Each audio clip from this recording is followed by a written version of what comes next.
Hey guys, what is up? This is Amir and welcome to Tarlaqueño Traveler Plus, where we talk about travel, lifestyle, food, and design.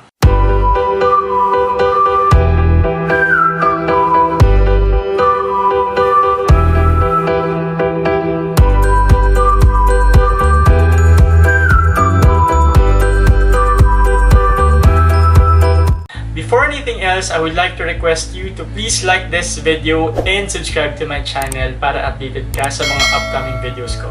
I am excited about this video kasi mag-online shopping tayo. Yes, sasamahan niyo ako mag-online shopping. And saan pa tayo mag-shopping kundi sa aking favorite store on earth. And I am talking about IKEA. Yes, you heard it right. IKEA has already launched its website. Only limited capacity, so pwede ka na mag-shopping ng mga IKEA items na nasa bucket list mo. We've waited long enough for the IKEA physical store to open here in the Philippines, and it's finally opening towards the end of this year.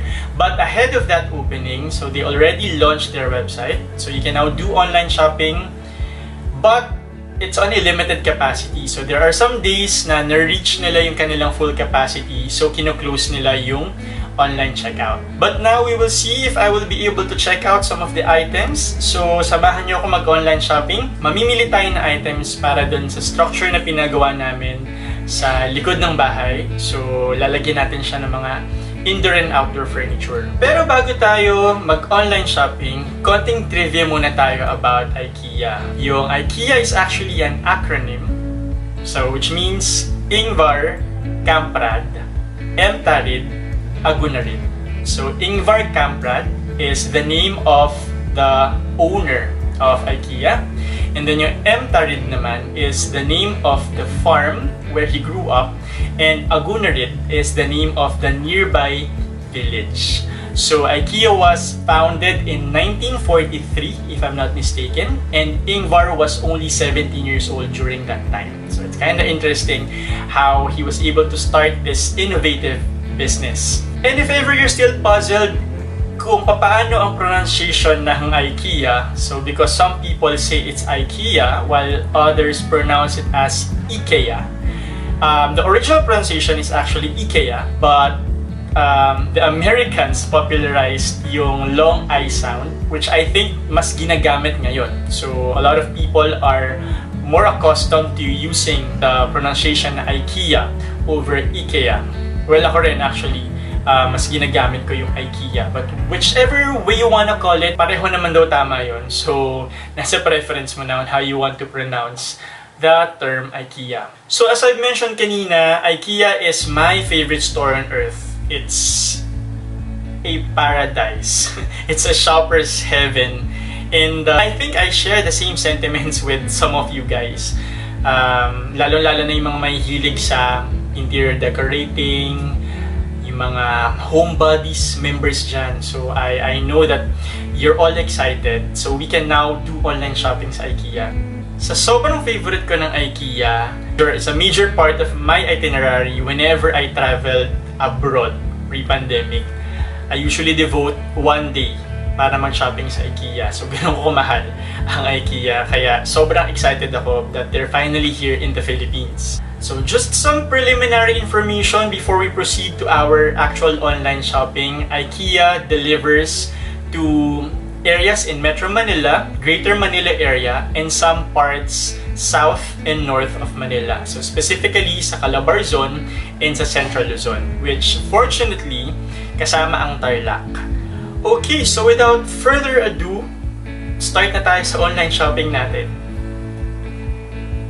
So sa Google, type lang natin IKEA PH and click this link here and it will take you to the IKEA Philippines website. Click on the top left, click on the products, and ayan, may menu na tayo ng mga products that you might like to shop dito sa website. But in my case, I'll click this icon here. And ayan, nakapag-login na ako kanina actually. And I have already saved my yung mga items na bibiling ko. So ayan, they're already in my shopping list. But hindi naman lahat na bibilin ko for today, no? Yung iba, parang ano lang, para lang matandaan ko that I'm planning to buy some of them. So may de-demo lang ako sandali. Let's say mag-add tayo ng isang major item. So, okay, this one. I'll add this to cart. And then if we view the shopping cart, so sobrang dali lang ng interface. It will already ask you if you're ready to begin checkout. So I'll just click this one. And it will take you to, tada! Tagal bagal ng internet ko. Okay, yung delivery services. If you'll notice, from 3,490 kanina, or 3,290, biglang naging 4,190. That's because if you're in Tarlac like me, the nearest collection point is in Pampanga. So that's 900 pesos. Kung i-collect mo sa Pampanga yung item. Pero meron sila ibang options like collect it sa Metro Manila for 400 if ever you're traveling to Manila. And ito yung pinaka-convenient, yung parcel delivery. Parcel delivery is available if you are purchasing items that weigh less than 30 kilos and yung dimension is less than 1.8 meters. So you can have your items delivered right to your doorstep for only 450 pesos if you are in Tarlac. If you're in Metro Manila, it will only cost you 170 pesos. So I think this is the best option for you if you're only shopping for items na magagaan tsaka may ikse. Okay? But if you're shopping for a lot of items, definitely yung truck delivery will be the best option for you. Although medyo mahal siya, 2,100 pesos, and the time slots are not guaranteed. Alright. So balik lang ako dun sa cart ko, or I mean sa shopping list rather. Kasi mag-add pa ako ng ibang items. And the delivery services will differ once I add other items to my cart. So for example, I'll add this sofa bed. And then I'll add this swivel chair. And another swivel chair for my brother-in-law. And then let's add 2 of these outdoor dining sets. Okay, let's check my cart. So I will begin checkout.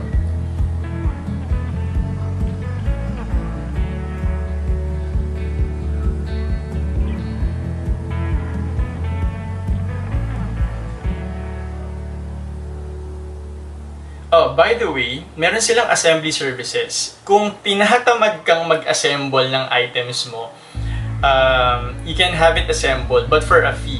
So, depende dun sa complexity ng assembly, yung sisingilin nila sa'yo. But I think there's not much sense in having your items assembled because para sa akin lang naman, part of the experience and the joy of shopping sa IKEA is yung assembly itself. Yung challenge of assembling yung mga items, yung mga furniture na bibilin mo is part of the entire IKEA experience. And it's actually not that difficult na mag-assemble ng mga IKEA furniture kasi yung mga instructional manuals nila are very user-friendly at madaling sundan. So you will not have any problems or difficulty in assembling your purchased furniture. Now, as you can see, ang options ko nila is click and collect, and truck delivery. Nawala yung parcel delivery kasi sa dami ng items na binili ko, they weigh in total over 30 kilos. So wala na yung option ng parcel delivery. There's still the option to collect your items in Pampanga for 900 pesos. But again, if you will go to Manila, pwede mong isabay yung collection ng items mo for only 400 pesos. So they have a northwest, south, and east collection points. Pinakamalapit ako, yung residence ko sa Quezon City, pinakamalapit siya either sa west collection point or sa North Collection Point. So let's say sa Novaliches ang pipiliin ko, so I will be given here options on when to collect my items. So let's say lulubas ako sa October 16, so that's from 8 to 5 p.m. yung collection time. And it says here that they will inform you as soon as your items are ready for collection. And I can now proceed to my next step. So payment options include debit card or credit card. You can use GCash, which is very convenient. And you can also pay through video installment plan. So although I'm not sure how this one works, but it's good to explore din siguro. But for the meantime, I prefer to pay via credit card. So you'll just input your credit card details. Ayan. And that's it. After your payment, mag-aantay ka na lang for the text message from IKEA to tell you that your items are ready for collection. So hindi ko napapakita yung checkout ko, yung pag-enter ko ng card details, but I will let you know once the items have arrived, and we'll make another video pag mag-unbox na tayo and mag-assemble tayo ng mga items na o-ordering ko for today. Ayun, so that's how easy it is to shop sa IKEA Philippines website, and I hope mag-enjoy kayo sa online shopping experience ninyo. Well, IKEA, sabi ng iba, marupok daw, tapos mahal. I think what's good about IKEA is that they offer options from across a wide range of prices. So, kung anong budget mo, mayroong certain item na para sa'yo. So, meron silang mga mahal na items, but meron din silang mga items na abot kaya. And I think I disagree na marupok ang mga IKEA items because I've had a lot of IKEA items, and up to now, nagagamit ko pa rin sila. Wala pa namang nasisira, walang defective. So I think nasa gumagamit din talaga on how you take care of your stuff. So overall, I think IKEA is worth recommending because yung value for money, check. Yung quality ng items, check. And yung design, check na check. Me being a fan of Scandinavian design, so pasadong-pasado sa akin, sa taste ko, ang designs ng mga IKEA product. Another thing I love about IKEA is they're very thoughtful in informing the buyer yung mga product details such as the materials and care instructions, sustainability and environment, and how your items are packed. So including the flat pack dimensions, so para alam mo kung gaano kalaki yung ina-expect mong delivery. And also, they provide you with the actual product sizes, which helps a lot whenever you're designing a certain space. This has actually helped me, yung mga information na to, pag nagta-travel ako abroad and I wanted to buy mga large stuff, because I was able to estimate kung anong extra baggage ang ibobook ko with the airline, and na-identify ko whether yung item ko will be allowed sa check-in.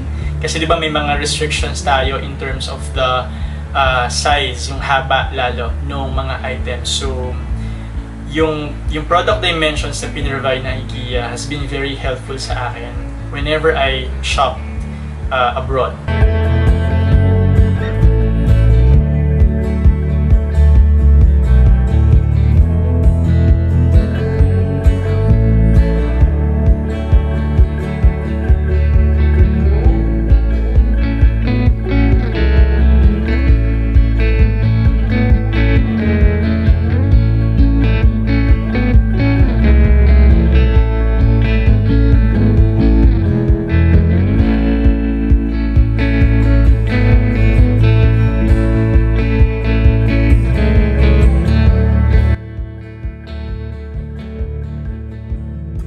Hey guys, nandito tayo ngayon sa North Collection Point na IKEA, located here in Novaliches.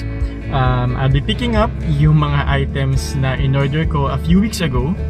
So, ayan. Actually, this is the XDE Logistics Warehouse. So, ito yung, kumbaga, kinumisyon ng IKEA para pagbagsakan ng mga items for people who want or who are closer sa Novaliches area. So, ito yung closest na area from Tarlac. So, dito ko pipick upin yung mga stuff na in-order ko a few weeks ago. Let's go! Kaya IKEA? Saan ang order number ulit, sir? 5350 yung ending. 5350?